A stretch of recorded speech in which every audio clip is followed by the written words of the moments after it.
So what can I do to legally drive if I am under suspension? If you find yourself in a situation where your driver's license has been or will be suspended, there may be options out there for individuals so that you are not breaking the law any further by driving while under suspension.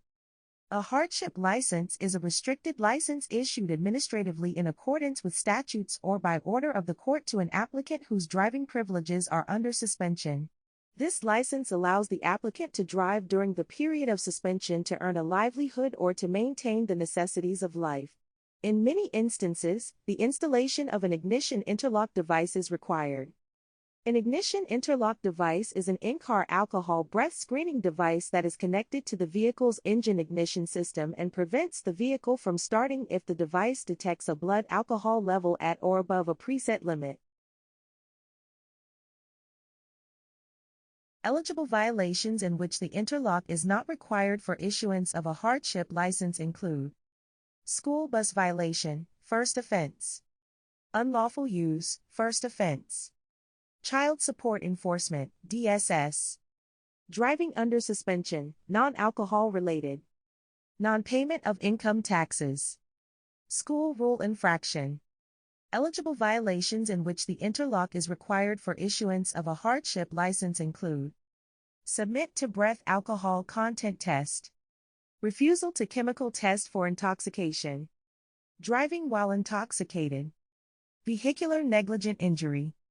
Driving under suspension, alcohol-related, such as out-of-state affidavit, written promise, in lieu of, test affidavit, and DOTD affidavits.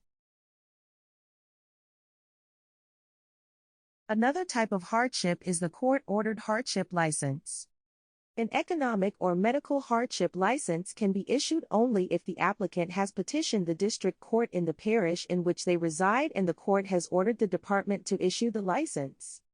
Any change in the restrictions on a court order during the hardship period would require the applicant to petition the court granting approval for the change. Upon receipt of an amended judgment approving the change in restrictions, the hardship will be updated accordingly. The applicant must visit the local field office to have the restriction updated on the application. Documentation that may be required of issuance of a hardship license includes SR-22 filing, high-risk insurance, ignition interlock lease and installation agreement, recommendation letter from support services, court order or judgment, applicable fees. If the applicant drives their employer's vehicle in the scope of their employment, the court may allow the applicant to operate the company vehicle without the interlock device. The applicant must provide documentation from the court and the employer must provide a written statement that the employer is aware that the employee is otherwise restricted to driving their personal vehicle that is equipped with the interlock device. The statement allows the applicant to drive a company vehicle that does not have the interlock installed. However, if the applicant owns the company and drives the company vehicle, the interlock must be installed in that vehicle. A copy of the judgment or application for hardship license will be required for a duplicate hardship license.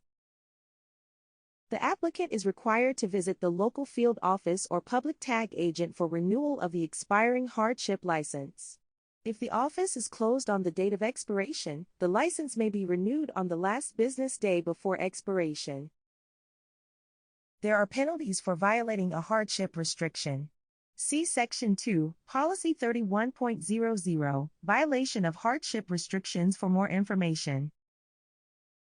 Approved interlock manufacturers and installers may be found in Section 2, Policy 11.00, Ignition interlock as a condition of reinstatement. Some exceptions for hardships include: a hardship license can only be issued to an operator's, Class E, or chauffeur's, Class D, license holder. A hardship license cannot be issued to an applicant to operate a commercial motor vehicle, which is Class A, B, or C. The applicant may downgrade to a chauffeur's Class D or operator's Class E license and be issued a hardship license, if eligible. If an applicant is licensed, but suspended in another state and subsequently becomes a Louisiana resident, they are not eligible for the issuance of a hardship license. The applicant must comply with the requirements of the issuing state before they are eligible for a license in Louisiana. If a Louisiana resident holds a license from another state but is suspended in Louisiana, they can be issued a hardship license, provided they are eligible and meet the requirements to obtain a Louisiana license. Ron recently got convicted of driving under the influence first offense. His suspension time for this conviction was 1 year. Ron knew what he did was wrong and vowed to never get in this situation again. Ron caught rides to work for a couple of weeks, but it began to become too hard to get back and forth. Ron calls the OMV reinstatement line and talks to an employee about his situation. The employee tells Ron about getting a hardship license. The employee tells Ron he would need SR22 insurance and an interlock ignition device installed in his vehicle in order to qualify for the hardship. Ron gets the website information and looks up an installer to get the interlock device put in his vehicle. Ron contacts his insurance company, gets the SR22 insurance. He brings the SR22 proof and interlock device installation proof to his local OMV. The employee proceeds to fill out the hardship application. The employee processes Ron's hardship license and explains to Ron that he must keep the device installed in his vehicle for the duration of his hardship license. Should he take it out too soon, he would be resuspended. Ron goes about his life and does everything he is supposed to do. Ron's suspension time was up on Saturday, so he goes back to the interlock company and has them remove the device on Friday as he knew he would not be driving that evening.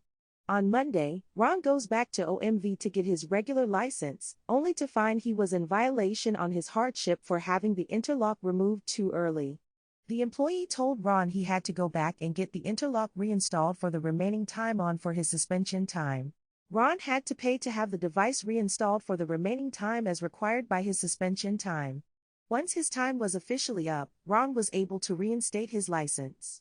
Had he waited the weekend, he would not have had to serve additional reinstatement time and not endured the cost of reinstalling the device.